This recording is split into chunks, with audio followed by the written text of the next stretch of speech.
tanong. Ano po yung difference po or yung uniqueness po ng role na ginagawa natin po ngayon sa film for your previous po na Hindi, sa akin naman kasi, yung role ko ng tatay, sa edad kong total kapag na-hero na, kaya okay na sa akin. So, actually, there's no difference sa ibang ginawa ko.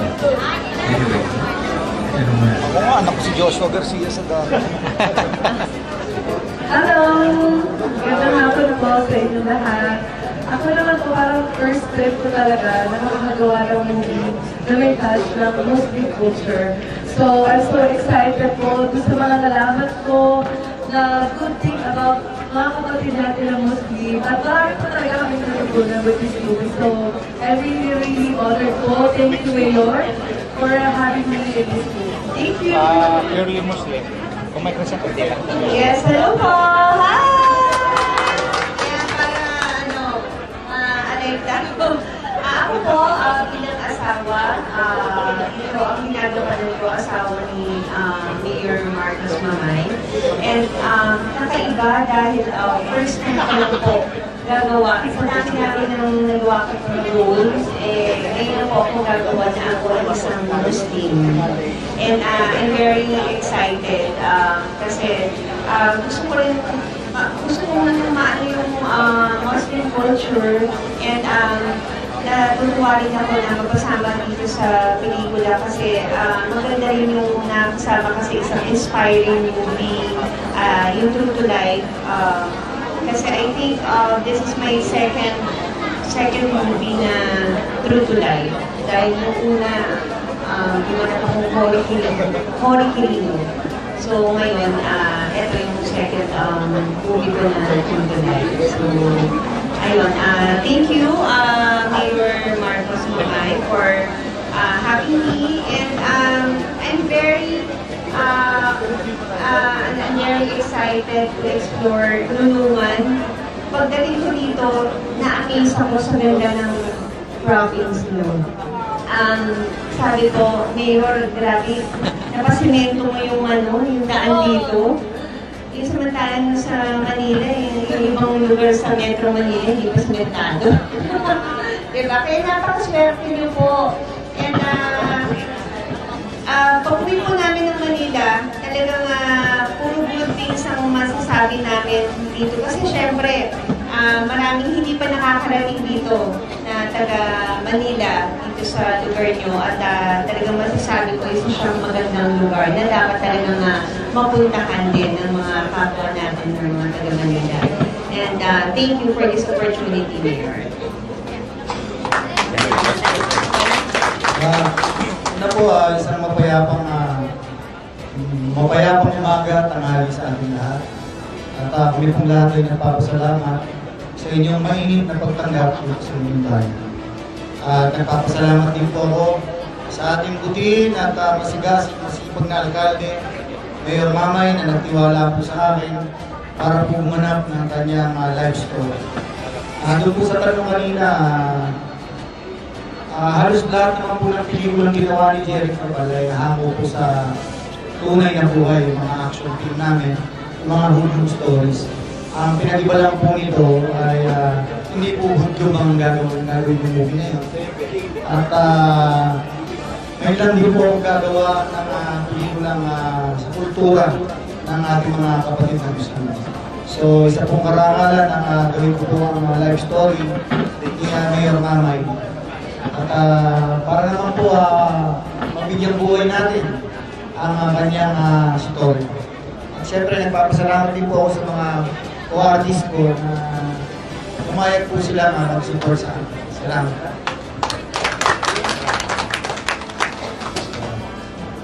Magandang umaga rin. Tulad din nila, first time ko rin yung uniqueness ng first time din na may cultural aspect at marami rin kaming natural siyempre. And also, yung isa pa is yung mga pag-shooting kami rito sa actual location na hindi na dadayain pa. So, nung tinawagan nila ako na saan tayo mag-shooting, doon mismo sa nalawasin. So, ibat kami lahat dito. So, and dito na nakikita, I hope na makapakita din namin dito yung landscape na napakaganda ng Mindanao. Kadang-kadang si Oro din naman yung family ko. Pero ngayon na napupuntahan na namin dito at sana mas marami pang pelikula na i-gawing normal na mga storya ng ating mga kapatid mo. So maraming salamat. Hello. Ako po si Dennis Coronel. Una-una, salam po sa inyong lahat. Alhamdulillah. Unang-una, nagpapasalamat po ako kay Mayor. Dahil sa, alam nyo, kami po halos na ito first time. Napakaganda po ng lugar ninyo dito. So, akala po namin na taga Manila kami. Akala namin nakakatakot, gano'n. So, hindi po pala. Napaka-hospitality po pala ng mga tao dito. At mababait. So, ang role ko po dito, ako po ay kaibigan ni Mayor.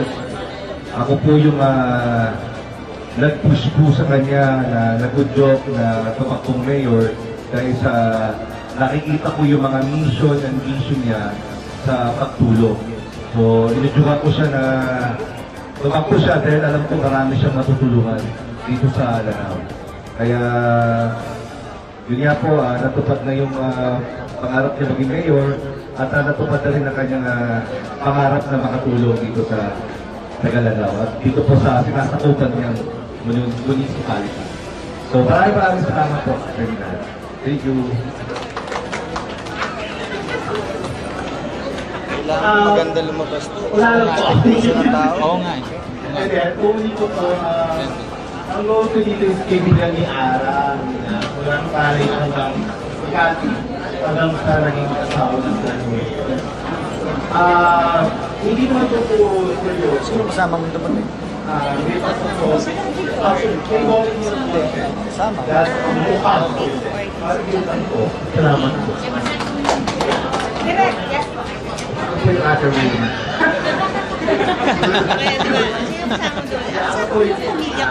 Ako po si Direct Neil Tupoytan. Ako po ang director ng pelikula. At ako po simula. Ako pag tinatanong, mga alipores. Regarding the story of Mayor Mamay. Sa paano walang dito sa mga naisulat ng director. Kapag artista ako, ang tatay ko hindi pumunta sa set. Inspiring story. Napaka-inspiring po. At saka makula yung buhay ni Mayor Mamay. So sa mga tagaluna, napakasigal ninyo. Hindi sumama sa nagkaroon kayo ng great man like Mayor Mamay na nasa loob ng tulungan. kapatid ko kasi nag-artista nung araw. Sa Rigat. Nakikilala ang tulungan dahil po sa mga adhikay ni Mayor. So palakpakan po natin ang buong lahat at ang Mayor Mamay ng tulungan. Assalamualaikum warahmatullahi wabarakatuh. Pagpasisyahan nyo lang po, no? Kasi sasabi kong lukan pa kasi 2 or 3 days na walang tulog dahil sa film na to. So, yun nga, bilang isang public servant, no? Isang advisor na Actors Guild of the Philippines. Gumawa tayo ng pelikula, actually sa advocacy film, no? So, tumutulong lang tayo, lalong-lalo na after pandemic, after 2 years, no? So, ginawa natin to para kahit paano makatulong tayo sa service industry para mabuhay din, no? Ang service industry after ng pandemic. So, yun nga, ito po ang inspiring movie natin, no? From childhood to after pagiging public servant to. So, hina-highlight dito yung pagiging poverty, which is, poverty is not the hindrance to success. From scratches to public servant. So, yun ang hina-highlight dito. Para ma-inspire natin kahit paano yung mga kabataan na hindi makapag-aral dahil sa pagiging mahirap. Kasi galing tayo sa marginalized sector, mahirap tayo, so paano tayo nakatapos, paano tayo naging ganito. So anong ginawa natin? So yun nga, inspire natin yung mga kabataan para kahit paano magsumikap sila mag-aral kahit walang-wala sila. Yun ang pinaka-importante. Then, I would like to take this opportunity, no, na pasalamatan yung mga kas natin. Yung kasabi ni Ate C kanina, at saka si Direk Buboy, hindi natin sila basta-basta ma-convince na pumunta dito kasi yung perception, no, assumption ng mga taga-Manila at saka outside Mindanao na magulo ang Mindanao, lalo na Lanao del Norte. Then, we would like to take this opportunity, no, na i-clarify na ang Lanao is dalawa yan, Lanao del Norte at saka Lanao del Sur. So ito is Lanao del Norte. Alam naman natin kung paano manungkulan, no, ang Dimapuro family sa Lanao del Norte. Napaka-peaceful po ng Lanao del Norte dahil sa governance ng Dimapuro family from governor at saka dalawang komunidad. Palakpakan po natin. So, I would like to thank Governor Angking Gibrasa Dimapuro, to Congresswoman Amina Dimapuro, at saka Congressman Kali Dimapuro. They are very supportive, no? In all undertakings, lahat na ginagawa natin. So, hindi mangyayari ang lahat na ito dahil kung hindi dahil sa kanila. So, maraming salamat. So, yun lang. Sa akin, maraming salamat din, no, sa cooperation ninyo. Disiplina lang. Kasi hindi natin ito magagawa ng peaceful. Kung wala, hindi kayo mag-support, kailangan disiplina lang. So yun nga, this is an advocacy film. Sana panoorin nyo, napaka-inspiring to. Kasi lalong-lalo na dito sa Nunungan, which is a very depressed, no? Municipality, deprived for peace and development for the past decades, or to be exact, 30 long years na deprived tayo when it comes to peace and development. So here comes Mayor Mamay, nanunggulan tayo, so nakita natin, no, after realizing yung 1.5 billion worth na completing ng national road dahil na naging accessible ng Nunungan. At the same time, yung stability ng peace and order, which is very kinakailangan natin yan sa pag-promote ng tourism. Kasi paano pumasok, no? Sino bang papasok ng mga turismo kung hindi stabilized, hindi stable yung peace and order sa Nunungan particularly. So yun nga. Then pangalawa, I would like to mention also, ito magkakaroon na tayo ng electrification, which is isa yun sa basic needs. No? So this time, magkakaroon tayo ng maraming infrastructure project dito sa Nunungan. Then that's the time na magkakaroon ng influx ng mga turista dito sa Nunungan. So maraming salamat. No? I would like to take this opportunity na pasalamat ang national government natin, provincial government natin sa support nila para magkaroon tayo ng mga project dito sa Nunungan. So yun nga, again, balikan natin. Derek Pugoy, maraming salamat. Yes, napaka-supportive. The multi-awarding na director natin, Derek Boguitan. Palapakan natin. Saka, pasalamatan din natin yung gumanap ng buhay ko. Yan, at andito si brother, no? Jeric Rabal. Kaya alam natin yan kung gaano gumanap, no? Kilala, mga idol. At andito pa rin yung, no? Kinaiinisan dahil sa galing nito, maging kontrabeda. Ayan. Ben Corneri. And then, of course, ang napakaganda, no? Aramina. Napakagaling gumanap to. Andiyan si Ali Forbes, yung tatay ko, si Julio Diaz, magaling yan. Andito si kapatid natin, si Dennis, no? Coronel. Andiyan si Tony ko. Sir pa nandyan. Ayan, ang nanay ko, na matampuhin, panaiyak. Ate Sheila Delgado. Marami pa, andyan pa siya, no? Dito, maganap din yan. At saka yung lahat ng gumanap ng mga extra o naging artista kayo biglaan. So, sarap palapakan natin ang sarili natin. So, dadami pa yung mga extra mamaya. O, di ba? So, finally, sa Nunungan, napunta na dito. Good haptok na magkakaroon tayo ng mga artista na pupunta dito sa Nunungan. Knowing ang Nunungan is the farthest municipality sa Lanao del Norte. So, good haptok na magiging ganito sila. Mapupunta sila dito sa Nunungan, Lanao del Norte. So, palakpakan natin ang mga guests natin. So, maraming salamat. Noong unang tinawag sa akin to, well, syempre na-excite ako dahil true story. Pangalawa, ngayon lang ako gagawa ng life story na kulturang Muslim.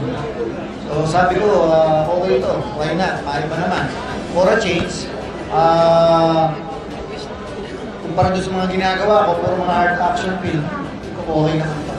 Tsaka, ngayon kasi uso serye, puro drama eh. Namimiss ko rin yung mga ganitong tema ng mundo. Sa tanong naman kung paano pinasok, no, ang pagpuproduce ng pelikula, actually, no, bilang isang leader, we don't only focus to one sector, no, o isang bagay. Hindi tayo nagpo-focus sa isang bagay lang. Bilang isang leader, as much as possible, maalam kasi lahat, impossible. So yun nga, pinasok natin, as I said earlier, pinasok natin ang pagpuproduce ng pelikula para kahit pa paano makatulong tayo sa series industry. Kahit pa paano nabuhay, no, yung pelikula. Kasi for the past 2 years na deprived tayo dahil sa yung pandemic. So, at least ngayon, buhay na naman natin. Kasi sa akin, bilang isang advisor ng Actors Guild of the Philippines at the same time sa Showbiz Industry Alliance, so So, this is not just a responsibility but an obligation on our part para matulungan natin yung service industry. So, yun nga, ba't natin ginawa ang pelikula natin? Ba't sinabuhay natin, no? Isa sa pelikula natin ang buhay natin. Yun nga, this is an advocacy film, at the same time, inspirational, no? Inspiring movie. Para kahit paano, yung mga galing sa marginalized sector, ma-inspire sila, makapag-aral sila, at saka ma-highlight dito that yung poverty is not the hindrance to success. Yung pagiging pulubi ay hindi siya hadlag sa pagkamit ng kung anong gusto natin makamit sa buhay. Yun ang pinaka-importante doon. Actually, yun lang muna. Kasi nabanggit mo kasi from tourism. So, banggitin ko lang, of course, isa ito sa pag-promote ng tourism, no? Knowing the fact na tulungan is within potential within tourism, no? I would like also to mention some potentials, no? I would like to take this opportunity kung ano yung potential, kung anong meron ng tulungan. We have 3 lakes. Meron po tayong 4 water falls. May 5 caves po tayo. Meron po tayong wild bears, which is very famous sa social media, internationally, no? Which is hopefully magiging wild bears capital tayo sa buong Pilipinas. Then mag-establish din tayo ng wild bears dito sa Nunungan. Then yung recently, no? Last October na declare po ang Mount Inayawan Range Natural Park as ASEAN Heritage. Ito ginagawa natin ngayon, nag-prepare tayo. Supposedly magkakaroon tayo ng launching ng ASEAN Heritage Park dito sa Nunungan. Kasi ang Mount Inayawan na-include siya sa 10 countries sa Asia as ASEAN Heritage. So palakpakan natin ito. Napakalaking presence ito. So by March 21 to 22, darating yung 10 countries galing sa Asia to witness, no, yung launching natin ng ASEAN Heritage Park dito sa Nunungan. So yun, that is pag-promote din. Bakit natin ginagawa ito? Para ma-promote kung anong meron tayo dito sa Nunungan. Pangalawa, this is an inspiring movie natin, no? So again and again, kasi ulit-ulit tayo, ma-inspire natin, no? Yung mga kabataan para mag-aral lalo at saka huwag gawing hindrance yung pagiging mahirap para makamit mo yung mga pangarap natin sa buhay.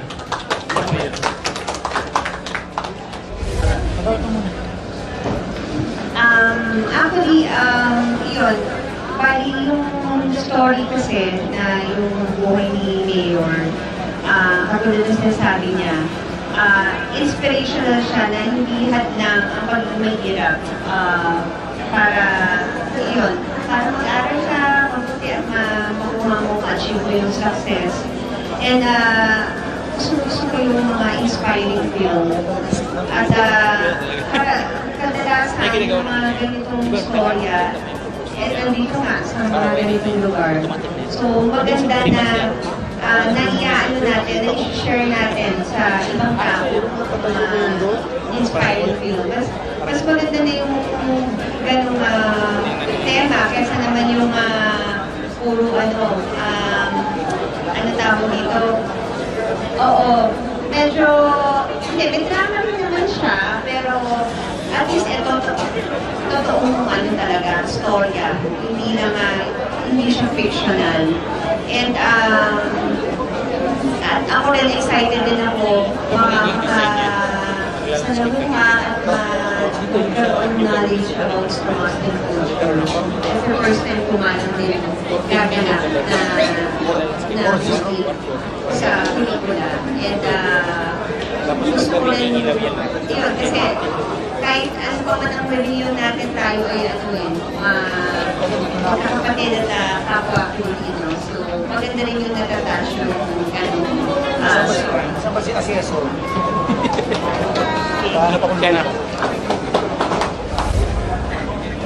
When after reading the script, gusto ko maintindihan ng tao when people watch the film is, sabi mo meron siyang politics, meron siyang family feud. Gusto ko lang malaman nyo, hindi naman yan problema dito sa Mindanao. Problema yan ng buong Pilipinas. You know, we are one country, we are not divided. At sana matapos na yung dinidivide. Tayo kasi ang nag-divide sa sarili natin. And I'm one of those advocates na, okay, ang kakaiba lang naman natin is yung religious aspect. Pero ang common sa atin is yung pagiging citizen ng ibang bansa. We share the same problems. Kaya lang problema natin. Sa Luzon, besides Mindanao. Conflict, politics, family, Luzon. Conflict, politics, family, Bukay. Conflict, Mindanao. Pare-pareha. So I hope yun yung makita ngayon ng non-Mindanao resident. Na it is not a problem of Mindanao. It is a problem of the Philippines. So I hope yun din yung makita rin ng mga kapatid natin. And also, we teach, sana maturuan din the future generations of Mindanao. I come from Mindanao, that's why meron akong may right to vote out. Sana, ituro na natin sa mga bata, sa mga next generation na ayaw mismo na sa sarili natin. Mindanao tayo. Diba? Meron tayong gano'n eh. Mindanao kasi kami. Hindi gano'n yun. Hindi gano'n dapat yun. Tama na dapat yun. Diba? We are marginalizing ourselves na hindi na dapat. Diba? So, visit order, tourism, lahat ng ito, kailangan makita na natin sarili natin as one country. Kasi ang prosperity magsisimula yan sa visit order. Okay, Luzon, Visayas at Mindanao, panoorin niyo po, abangan ninyo. Ang napaka-inspiring ng movie na to, entitled Mamay. So, napaka-inspiring po, again, dito po, ang dami niyo pong matutunan dito. No? Lalo-lalo na sa mga kabataan na hindi nakapag-aral dahil sa kahirapan. So, yun nga, sa mga sa mga parents, para magkaroon din kayo ng idea kung paano nyo parating ang anak nyo, no? So, despite of being poor, no? So, nagawa pa rin ng mga kabataan na mag-aral sila. Kapilitin niya, ano? Pagkilitin nyo, panoorin ninyo, hopefully, maiiyak kayo. Kasi na-highlight din dito yung family feud Rido para maintindihan din, no? Sa mga schools kung ano yung Rido. Lagi yung culture ng mga Muslim na bilang isang leader din na pinagsisikapan natin na huwag maging culture, tanggalin natin yung family feud na yun. Kasi wala po yan kahit sa banal na aklat ng Muslim. Sa Quran wala din. So, yan lang po. And then, I would like to take the opportunity na pasalamatan ang media partners natin from the PIA, Philippine Information Agency, sa office ni Governor Enrique Salingapur, dyan si Michael, no? Sa mga team ninyo. So, sa team ng PIA, maraming salamat po kami. Then, sa lahat ng constituent na tulungan, alam ko maraming hindi taga rito. Lumayo lang dito para saksihan, no? Panoorin ang shooting na to. So again, maraming salamat sa mga cast natin. Kay Alamina, Derek Nabal, Ali Forbes, kay Olivias, Ate She, sila Ligado, Brother Victor Neri, Brother Linis, Coronel, Tonico, and especially our multi-awardee, Director, Liel Boboitan, parapakan natin. At sa mga namin extra, no? Maraming salamat sa lahat ng sumuporta. And of course, sa mid-reform, sa PNP, at sa Army, no? Maraming salamat dahil nandyan sila. More than 100 yata. So, hindi nila tayo pinapabayaan, no? So, maraming salamat sa support niya. So, sa mga bipat natin, sa mga punong barangay, sa mga SB members, na pinaguluhan ng ating Vice Mayor Honorable Jun Rascal Kawasan. So, maraming salamat.